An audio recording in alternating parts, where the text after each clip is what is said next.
ஓடி விளையாடு, ஓய்ந்திருக்கலாகாது. அதுக்கு தான் சூப்பர் சரவணா ஸ்டோர்ஸ்ல சம்மருக்கு ஆடைகள் வாங்கும் போது outdoor games free. Super Saravana stores summer கோடையை கொண்டாடலாம்.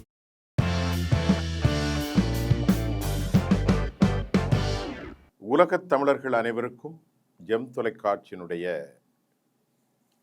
இன்றைய போர் கள நிலவரங்கள். இதுவரை தாக்குதல்களை பற்றியெல்லாம் பேசினோம். இன்று நாம் ஒரு சாராம்ச செய்திகளை உங்களுக்கு தரப்போகிறோம். மத்திய கிழக்கின் உண்மையான நிலை என்ன, ஈரான் அமெரிக்க போரினுடைய தீர்வுதான் என்ன, ரொம்ப முக்கியமா பேச போகிறோம். அமெரிக்கா, நேற்று நான் சொல்லியிருந்தேன், ப்ராஜெக்ட் ஃப்ரீடத்தை அவர்கள் உடனடியாக லீவு போட்டு விட்டுட்டு நாம் இனி போர் செய்வதற்கு சற்று காலதாமதம் ஆகும் அப்படின்னு அமெரிக்கா சொன்னது. இப்போ இந்த போர் நிறுத்தத்தை பற்றி கேட்கிற போது அமெரிக்கா ஆமாம், போர் நிறுத்தம் அமலில் தான் இருக்கிறது என்று சொல்கிறார்கள். இதற்கு ரொம்ப முக்கியமான காரணம், போர் நிறுத்தம் என்பது தொடர்ந்து போர் நடக்காது. போர் நடக்காது என்றால் அமெரிக்கா ஆயுதங்களை தொடர்ந்து பயன்படுத்த வேண்டிய தேவையில்லை. ஏனால் அவர்களிடத்தில் ஆயுதங்கள் இல்லை. ஆகவே இந்த பிரச்சனைக்கு தீர்வுகள் வரை ஈரானை நெருக்கடிக்கு உள்ளாக்கி ஈரானிலிருந்து எண்ணெய்கள் வெளியே போகாமல் அவர்களை பொருளாதார சிக்குப்பட செய்ய வேண்டிய ஒரு நடவடிக்கையில் அமெரிக்கா தற்போது ஆரம்பித்திருக்கிறார்கள்.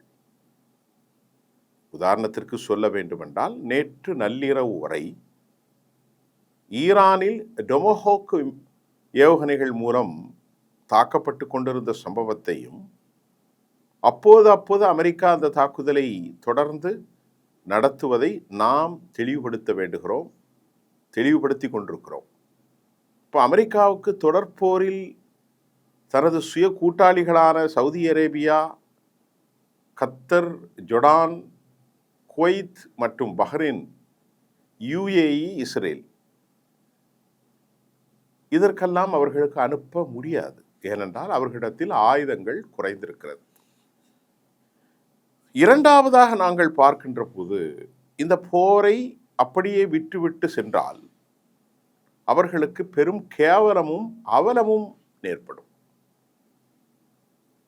பாரிய அழுத்தத்திற்கு உட்படுத்தப்பட்ட இந்த விவகாரங்களை அவர்கள் எப்படி பார்க்கிறார்கள் என்று சொன்னால், இஸ்ரேல் என்கின்ற ஒரு நாட்டை இஸ்ரேல்களுடன் ஆப்ரஹாம் அகார்டு என்ற அடிப்படையில் இஸ்லாமிய நாடுகளை ஒருங்கிணைத்து ஆதிக்கத்தையும் பொருளாதார சுரண்டலையும் மேன்மைப்படுத்துவதற்காக இஸ்ரேலை அவர்கள் அங்கே கொண்டு அமர்த்தினார்கள்.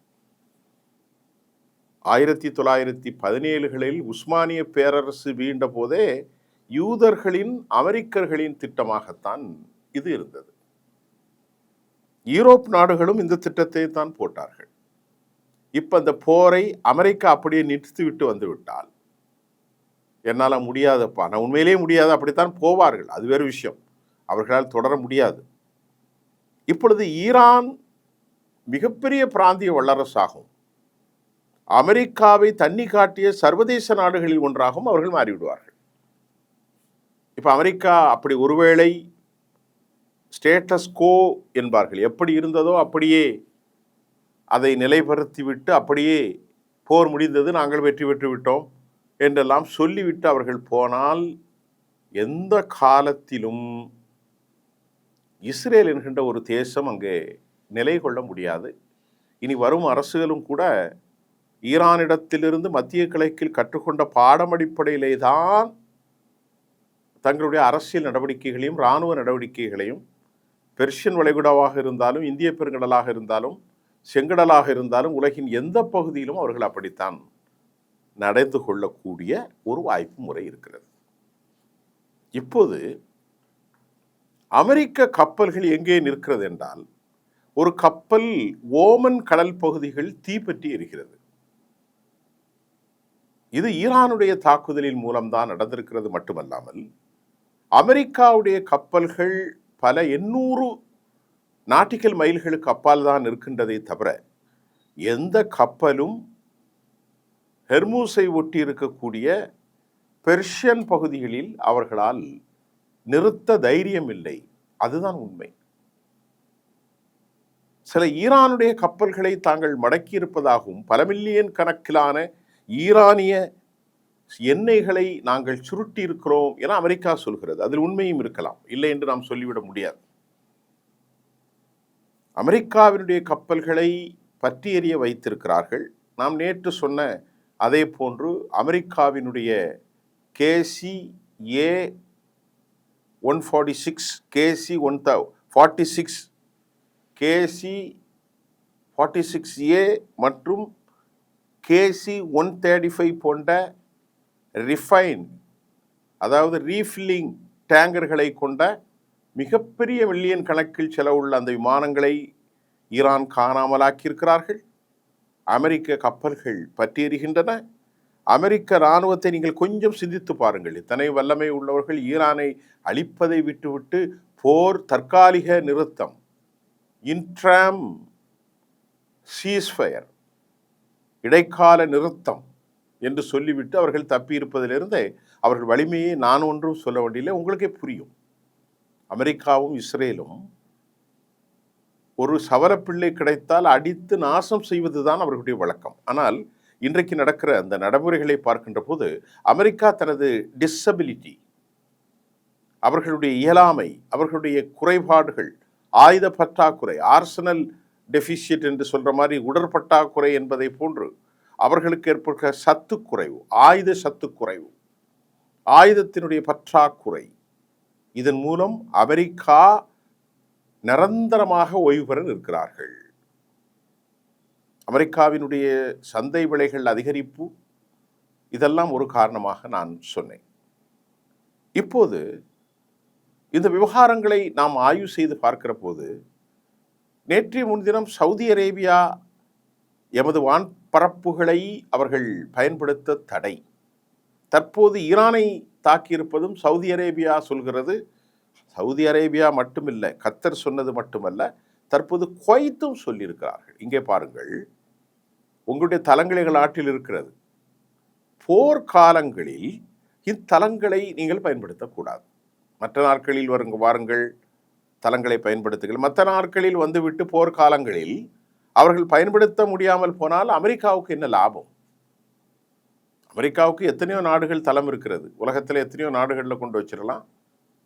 அவர்களுக்கு கரீபியன் பகுதியில் இருக்கிறது. அவர்கள் நாட்டில் இருக்கக்கூடிய எத்தனையோ தீவுகள் இருக்கிறது.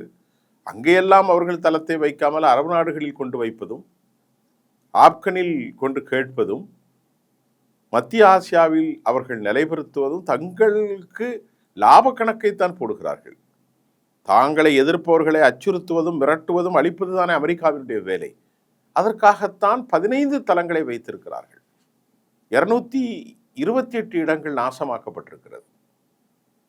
பல பில்லியன் கணக்கான டாலர்கள் அமெரிக்காவுக்கு தேவை. இப்போ இந்த போரில் அமெரிக்கா இழந்தது தற்போது ஆயுதங்கள் மட்டுமல்ல தோழர்களே, இழந்து போன எல்லாவற்றையும் சரி செய்வதற்கு பல பில்லியன் டாலர்கள். எப்பொழுது? இந்த போரில். இனி போர் செய்வதற்கு முடியாத பல பில்லியன் டாலர்கள்.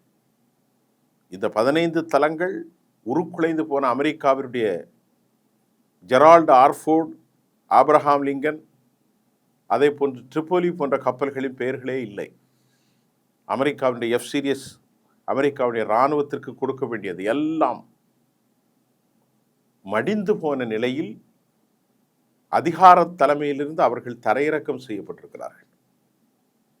இன்வின்சிபிள் ஃபோர்ஸ் என்கின்ற டெசிக்னேஷன், ஒரு அடையாளம், ஒரு தலைப்பு, ஒரு மாதிரி, ஒரு போர்ட்ரேட், என்ன சொல்றது, image which has been destroyed, முழுமையாக அழிக்கப்பட்டு விட்டது ஈரானால். நேற்று கூட டெஸ்ட்ராய்ட் கப்பல் 2 அனுப்பியிருந்தார்கள். அதை முழுமையாக ஈரான் தாக்கே காலி செய்திருக்கிறது, புறம் தள்ளி இருக்கிறது, அல்லது அந்த கப்பல் செயல்பாடு இல்லாமல் ஓடி இருக்கிறது, எப்படி வேணாலும் சொல்லலாம். அமெரிக்காவின் நாசகார கப்பல்களை ஈரான் மீண்டும் தாக்கி அழித்திருக்கிறது. ஈரானுக்கு 10 கப்பல்களை, ஈரானுடைய கப்பல்கள் என்றால் அமெரிக்க கப்பல்களை விட பன்மடங்கு சிறியவை. வேகப்படகுகள் என்று சொல்லலாம், அதிவேக படகுகள் ஏவுகணைகளை சுமந்த நேரத்தில். ஆனால் அமெரிக்கா வைத்திருப்பது உலகத்தின் ஒரு பகுதியை மிதவையாக ஆக்கியிருக்கிறார்கள். 5000 பேர் வாழ்றான், ஒரு கிராமத்தில் 1000 பேர் இருப்பான், 5 கிராமங்கள் அங்கு இருக்கிறது. அவர்களுக்கு உணவுகள் கொதித்து கொண்டே இருக்க வேண்டும், அவர்களுக்கு எல்லா வசதிகளும் இருக்க வேண்டும். 1,15,000 கோடி ரூபாயில் உருவாக்கிய பல கப்பல்கள் இன்றைக்கு வந்து நிற்கிறது. ஈரான் அப்படி அல்ல, 4 பேர் 5 பேர் போகக்கூடிய சிறிய கப்பல்கள் மட்டும்தான், சிறிய போட் மட்டும்தான், அதுவும் 115 கிலோமீட்டர் வேகத்தில் செல்லக்கூடிய கப்பல்கள் அவர்களிடத்தில் இருப்பதை நாம் பார்க்கிறோம். அப்போ இன்றைக்கு போர் என்ன முடிய போகும்? ஏன் இந்த 14 அம்ச திட்டத்தை யோசிக்கிறார்கள்? அமெரிக்கா சொன்னால் பொய் சொல்வார்கள் என்பதெல்லாம் தெரியும். பிரசிடென்ட் மசூத் பெசஸ்கியான் முஜித்தபா கொமேனியை 2.5 மணி நேரம் பேசியிருக்கிறார். எங்கிருந்து பேசினார் என்பது யாருக்கும் தெரியாது, எந்த கருத்தும் வெளிப்படவில்லை. அமெரிக்காவை எதிர்ப்பதற்கு முழுமையாக இழுத்து அவர்களை காலி செய்ய வேண்டும் என்பதை அல்குஸ் IRGC படைகளும், இந்த இராணுவ செயல்பாட்டிலிருந்து நாட்டின் மக்களுக்கு ஏற்படுகிற பல இடையூறுகளை, இன்னல்களை, இடசங்கங்களை முழுமையாக கவனத்தில் கொள்ள வேண்டும் என்று அரசியல் பிரிவு தலைமையும் அங்கே மாறுபட்டிருக்கிறார்கள். ஆனால் இஸ்லாமிக் ரெவல்யூஷனரி கார்ட்ஸ் அண்ட் ஸ்காஃப்ஸ் அவர்கள் கடைசி வரை மரணித்தாலும் அழிந்தாலும் அமெரிக்காவை அழித்துவிட்டே நாம் மரணிக்க வேண்டும் என்ற ஒரு கோட்பாட்டில் அவர்கள் மையம் கொண்டிருக்கிறார்கள். இந்த சூழலில்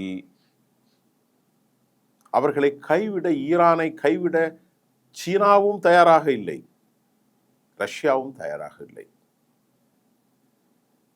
70 நாட்கள் ஆகிவிட்டது. பிப்ரவரி 28, ஏப்ரல் முடிந்து இன்றைக்கு மே மாதம் 10ஆம் தேதி நெருங்கியிருக்கிறோம். சற்றேறக்குறைய 70 நாட்கள் ஆகிவிட்டது, தாண்டிவிட்டது. போர் ஆரம்பித்து அதற்குள் ஒரு செயற்கையான சொலவாடலான ஒரு சீஸ்ஃபயர் என்பது, ட்ரூஸ் என்பதெல்லாம் அது சொலவாடல் தான். அமெரிக்காவின் கள்ளத்தன திட்டத்தை அவர்கள் நன்கு புரிந்திருக்கிறார்கள். இவர்கள் திருடர்கள், இவர்கள் மோசமானவர்கள், இவர்கள் பொய்யர்கள், இவர்கள் வாக்குறுதியை காப்பாற்ற மாட்டார்கள். நம்மிடத்திலே இந்த அமிக்கபிள் செட்டில்மெண்ட், ஒரு permanent, it's not the permanent ceasefire, it's a temporary ceasefire. இதற்குள் அவர்கள் தங்களை தயார்படுத்த, நம்மை காலி செய்ய எடுக்கும் முயற்சித்தான் இது என்பதை நான் சொல்ல வேண்டியதில்லை. ஈரானிய இராணுவ தலைமையும் ஆட்சி தலைமையும் ஆன்மீக தலைமையும் நன்கு நன்கு உணர்ந்திருக்கிறார்கள். இன்னொரு கருத்தை சொல்ல வேண்டும்.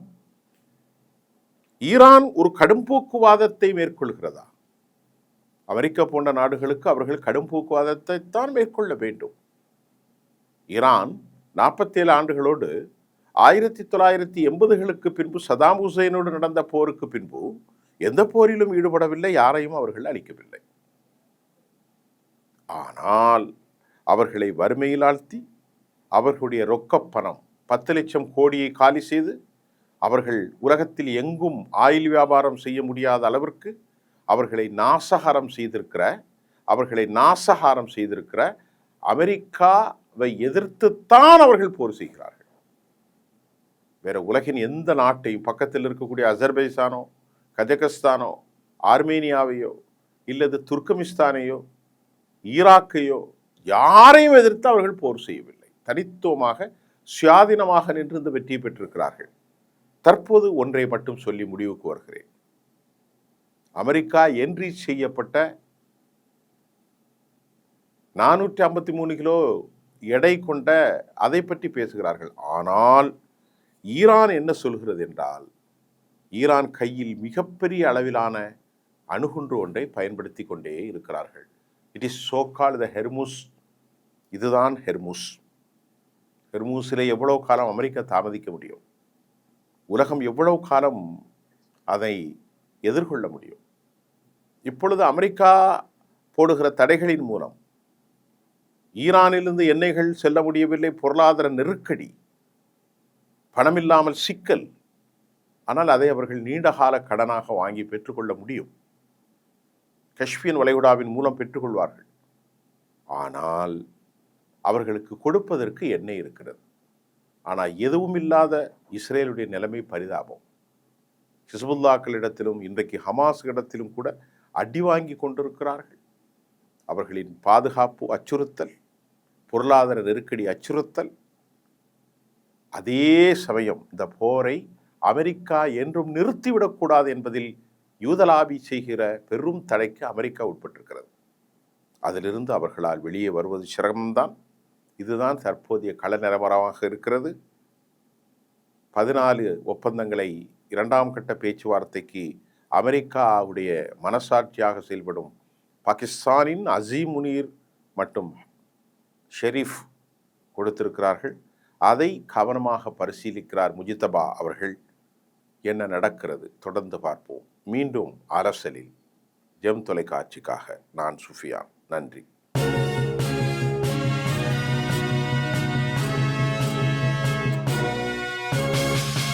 ஓடி விளையாடு ஓய்ந்திருக்கலாகாது.